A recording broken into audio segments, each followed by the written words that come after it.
Stock మార్కెట్లో invest చేసే ముందు మీ యొక్క స్టాక్ అడ్వైజర్తో కానీ లేదా మీ యొక్క ఓన్ రీసెర్చ్ అనాలిసిస్తో ఇన్వెస్ట్మెంట్ చేయాల్సిందిగా కోరుచున్నాను. ఈ వీడియో కేవలం ఎడ్యుకేషన్ పర్పస్ కోసం చిత్రీకరించడం జరిగింది.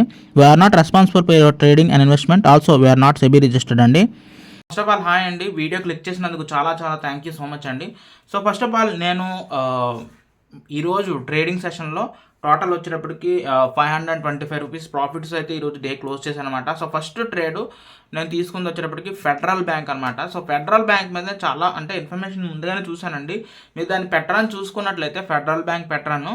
సో ఆల్రెడీ ఒక 210 రూపీస్ వరకు ఒక పీక్ పొజిషన్ అంటే దాని మొత్తం ట్రేడింగ్ జర్నీలోనే దాని షేర్ వాల్యూలోనే హయ్యెస్ట్ పీక్ లెవెల్కి పోస్ట్ అయింది అంటే రీచ్ అయింది అనమాట.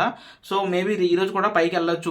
యాక్చువల్లీ 225 రూపీస్ టార్గెట్ అనుకున్నాను యాక్చువల్లీ. దాన్ని రేషియోస్ చూసుకున్నట్లయితే అంటే గ్రాఫ్ ప్రకారం రెసిస్టెన్స్ లెవెల్ ప్రకారం చూసుకుంటే. బట్ అన్ఫార్చునేట్లీ ఈరోజు అంటే నేను చేసే టైంకి డౌన్ అయిందండి. బట్ చూసుకున్నట్లయితే ఇప్పుడు నేను అంటే ప్రజెంట్ ఇప్పుడు వీడియో చేస్తుంది 12, 11, 1 గంట ఆ టైంలో అవుతుంది అనమాట. ఇప్పటికీ ఆల్రెడీ కొంచెం ప్రాఫిట్స్లో వెళ్తుంది. బట్ ఎనీహౌ అనుకున్న స్థాయిలో అయితే ఇంకా ప్రాఫిట్స్ అయితే సంపాదించలేదన్నమాట. సో ఈరోజు ఫస్ట్ ట్రేడ్ అయితే నేను ఆల్మోస్ట్ 131 రూపీస్ లాస్ అయితే అయ్యానమాట ఫెడరల్ బ్యాంక్ వచ్చేటప్పటికి. సో ఆ తర్వాత నెక్స్ట్ ట్రేడ్ వచ్చేటప్పటికి ఎస్బీఐ అనమాట. సో యాక్చువల్లీ ఎస్బీఐ బ్యాంక్ ఈరోజు యాక్చువల్లీ డౌన్ఫాల్ అవ్వాలండి. అంటే నిన్నంతా కూడా ఫాలో పడ్డది. బట్ ఈరోజు కూడా ఫాలో అవ్వాల్సింది. బట్ కానీ ఈరోజు అనూహ్యంగా నిఫ్టీ కూడా చాలా మంచి ప్రాఫిట్స్లో స్టార్ట్ అయిందనమాట.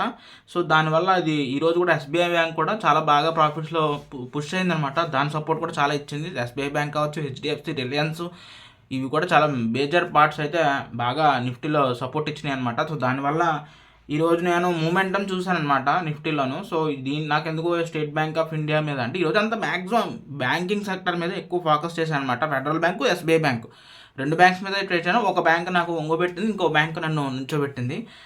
So state bank of India 306 రూపాయల ప్రాఫిట్స్ అయితే నేను క్లోజ్ చేశానండి. జస్ట్ ఇనిషియల్ అంటే నేను ఇనిషియల్ తీసుకున్న 45 షేర్స్ తీసుకున్నాను అనమాట. బట్ ఫెడరల్ బ్యాంక్ వచ్చేటప్పుడు 75 షేర్స్ తీసుకున్నాను. ఓకే, బట్ ఎందుకంటే ఫెడరల్ బ్యాంక్ చిన్నది కాబట్టి కొంచెం 75 తీసుకున్నాను.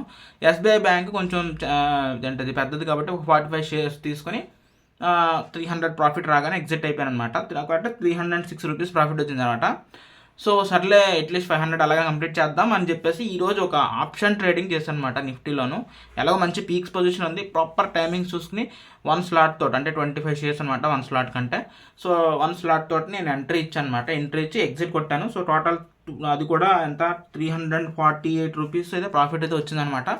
So total profit and loss మొత్తం అంతా క్లియర్ చేసుకుంటే టోటల్ వచ్చేటప్పటికి 524 రూపీస్తో ప్రాఫిట్స్తో డే అయితే క్లోజ్ చేశానండి.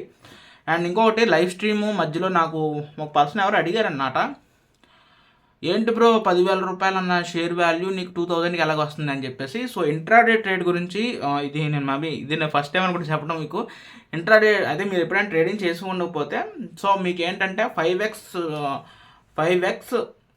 ప్రాఫిట్ అనేది 5x సంథింగ్ వాల్యూ అనేది మీకు బ్రోకరేజ్ అప్లికేషన్ ఉన్న బ్రోకరేజ్ మీకు సపోర్ట్ ఇస్తారనమాట. అంటే ఏం లేదు, మీరు 2,000 పెట్టుకుంటే మిగతా 8,000 బ్రోకరేజ్ పెట్టుకుంటాడు. సో అందులో నష్టం వచ్చినా లాభం వచ్చినా మీరే భరించాలి. ఓకే, లాభం 8,000 ఎలాగో మళ్ళీ వెళ్ళిపోతుంది వెనక్కి. బట్ కాకపోతే 2,000 రూపీస్తో మీరు షేర్ మీద ట్రేడ్ అయితే చేయొచ్చు అనమాట. సో ఇది ఇంట్రాడే ట్రేడ్ మెల్లమెల్లగా నేర్చుకోండి. ఎలా చేయాలి ఏంటని నేను చెప్తా ఉంటాను. లేదా మీరు లైఫ్ స్టైల్లో చూసుకున్నా నేను ఇంకొంచెం ఈజీగా చెప్పచ్చు. So intraday trade long term 2 ఉంటాయి అనమాట. యాక్చువల్లీ నేను ఇంట్రాడే చేశాను. సో లాంగ్ టర్మ్ కూడా ఇన్వెస్ట్మెంట్ ఉంది అది. బట్ ఇంట్రాడే ట్రేడ్ అని డిఫరెంట్ అనమాట. సో ఇంట్రాడే ట్రేడింగ్ చేశాను, ఆప్షన్ ట్రేడింగ్ కూడా చేశానండి. సో అందుకని ఈరోజు కొంచెం లెవెల్ అయింది. ఎక్కువ ఆశ పడకూడదు అనమాట. ఆశ ఎక్కువ పడితే అత్యాశ అయిపోతుంది. సో ఎనీహౌ చాలా జాగ్రత్తగా చేశానండి ఈరోజైతే.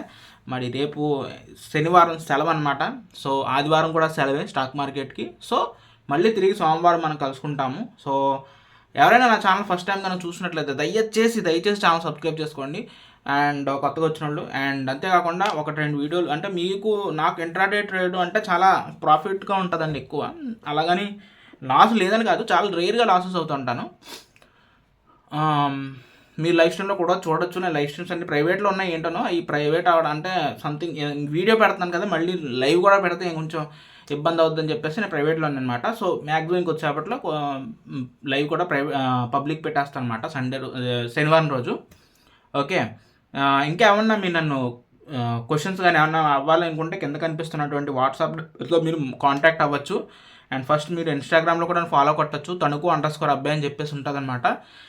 ఇంక పక్కన నాకు మెయిన్ ఛానల్ తణుకు అబ్బాయి అనే ఛానల్ కూడా ఉంటుంది అనమాట. అది 4.6K సబ్స్క్రైబర్స్ ఉందన్నమాట. సో అది కూడా మీరు వీలు కుదిరినప్పుడు ఫాలో కొట్టండి. ఎప్పుడైనా తణుకు వస్తే నాకు ఒక రెస్టారెంట్ ఉంది, మీరు కూడా ఇద్దరం కలిసి తిందాం. ఓకేనా? రైట్. ఓకే గైస్, మరి ఉంటాను. మరి take care. Bye bye bye bye bye bye.